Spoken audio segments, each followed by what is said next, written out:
hanggang buhay ka pa, ikaw ay samantala. At maganda parang mga gawang malangay dating kang ginawa. Kung tayo ay mamatay na dito sa mundong ibabaw, Sa'y mabuhay ang pakikinabangan ang gawang kabanalan. dahil sa sintang tinubos nitong maawaing Diyos. Sa lupa'y nanaog ng tayo na ay matubog ang mga demonyos.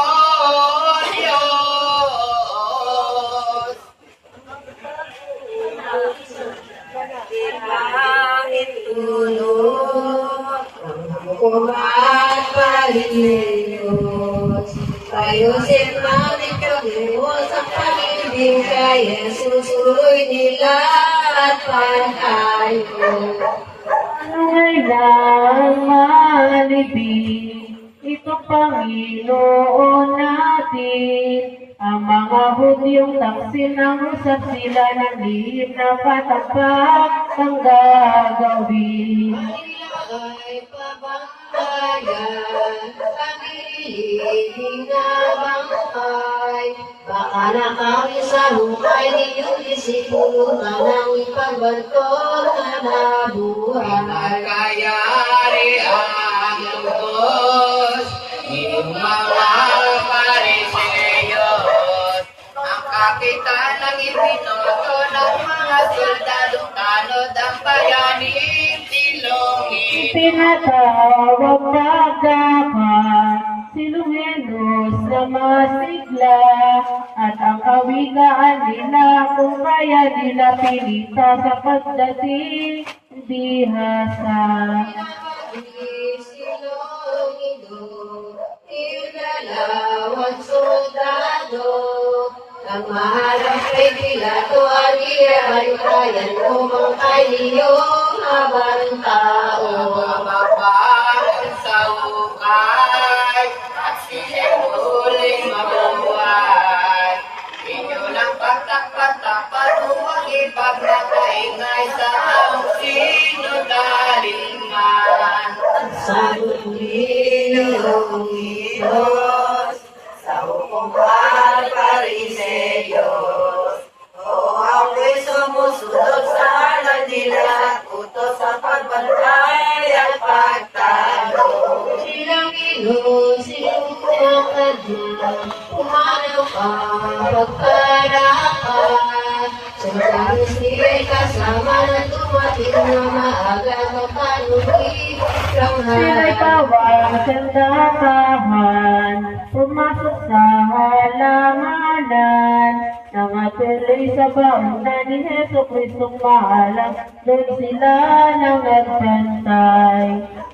Sakit na bato, hindi Yesu Cristo. Ang mga soldado, nila'y magpapang sa pagbabatay na ito. sa kinabukasan, hanggang sa kaitatuharaw. Gawa nilang pagbabantay ay aming kaalamanan, sila'y pinagtiwalaan. Sinuting oras ay nanaw, ang kaluluwa sa katawan.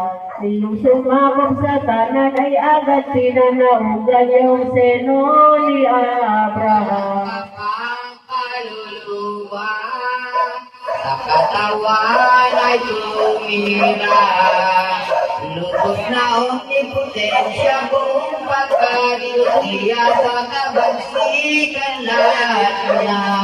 Pagkakamag na biniwalan, ang kaluluwa at katawan, ay ang buong pag-iyosan niya at ang pangyarihan na kakuhaan ninakapan.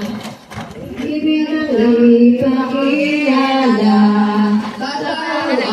ipakita buong pagka-Diyos diyan ang magsisisampalataya ang bulag na kaluluwa. Pagkat nasa salatan, tayo ng kaliwanagan.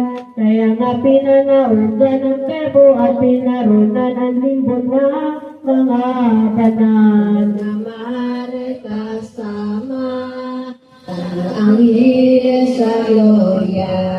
Nagpupurit, nagsasaya at sila ay nangunguna sa nananalong Victoria. Yaong seno'y nasasaran, ito ay nasusiyan. Sa salmon ay nagsasaysay ng madalang katangkapan para parang sansot bakal. Ayan mapusok na ng manakop sa sala. Ang Angheles niyang kasama ng usap kapag kalaka ito ang ipinagpadya. Siyang pintuan ninyo, prinsipes ng mga lilong, at papasok ngayon dito itong haring mananalo sa langit sa yang imperyo. Ikat saysay, yung Angheles na tanan. Agad ipinama sa kanyang pitungan, itibay ang mga demonyo gumang. Pumasok pa pagkaraka, itusakot sa sala. Pinaligian lahat na adoro, kaluluwa, pagkakas at propeta.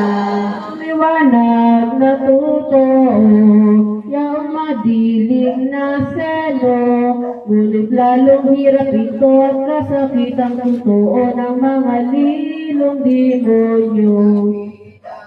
Katuwaan, iyong mga santong banal. Pagpupuri, walang mupayat dumating na may kapanan nila ang iniinay. Nasunod na nga ang pita ni Abraham na patriarka.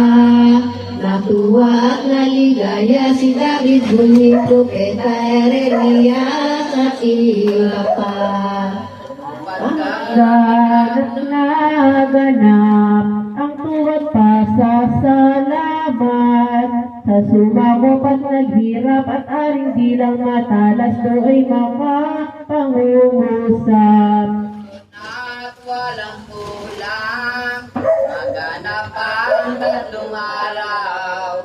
Ng kaniyang pagkamatay, sumilid na sa katawan, kaluluwa niyang mahal. Walang kaping at kasama, kung pagka-Diyos niya. Kawaksikan walang hanggat, kapangyarihan sadya na walang makakaparang.